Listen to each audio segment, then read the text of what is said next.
Consistency is the key to progress. It's what turns small daily actions into lifelong habits, and it's these habits that shape our lives.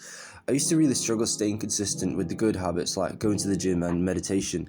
I would do really well for a week or two, and then when the initial motivation died out, I would go back to the old habits, which usually consisted of watching videos on procrastination while procrastinating from doing my work.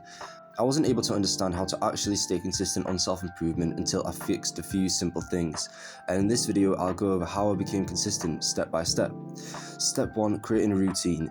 When we were in school we had a timetable for every hour of the day. This is something you probably never thought about, but when you had this timetable you always knew what lesson you had next, and because you always knew what you were doing next, you just did it. You didn't mindlessly scroll on your phone for hours, you just went to your next lesson.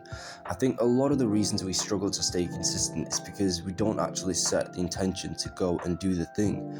Having a set routine where you know exactly what you're supposed to be doing each hour of the day will definitely help you become more consistent, and this is exactly how to create a routine.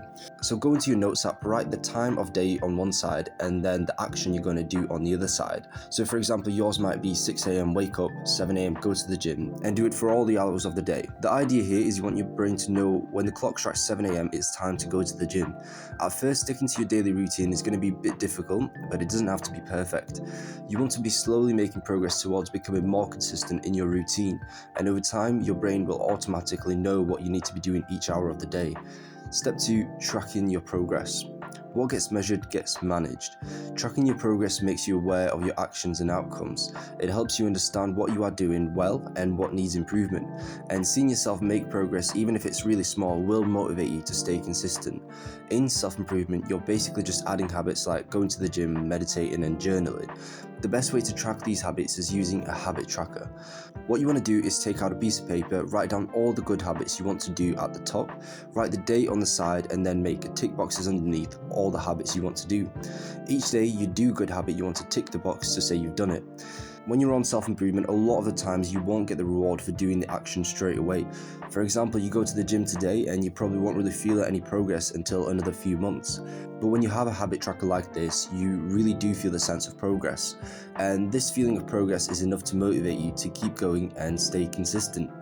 Step 3. Accountability. Accountability is like a superpower when it comes to becoming more consistent. When we hold ourselves accountable, we take ownership of our actions and their outcomes. Ideally, you want to find a friend that is also in self-improvement that can hold you accountable. But I know not everybody has that. Basically, you just want to find someone you trust and tell them exactly the habits you're going to do consistently. When you tell somebody you're going to do something and then you don't do it, you feel really bad about it, and that's a good thing. A lot of people think that when you get a negative emotion, it's always a bad thing. It's not. When you tell somebody you're going to do something and then you don't do it, you feel really bad. You're going to make sure that next time you do it because you don't want to feel bad again. This is honestly a really powerful tool that I really wish somebody had told me about earlier. Anyways, that's all for now. Hope you enjoyed it. Peace.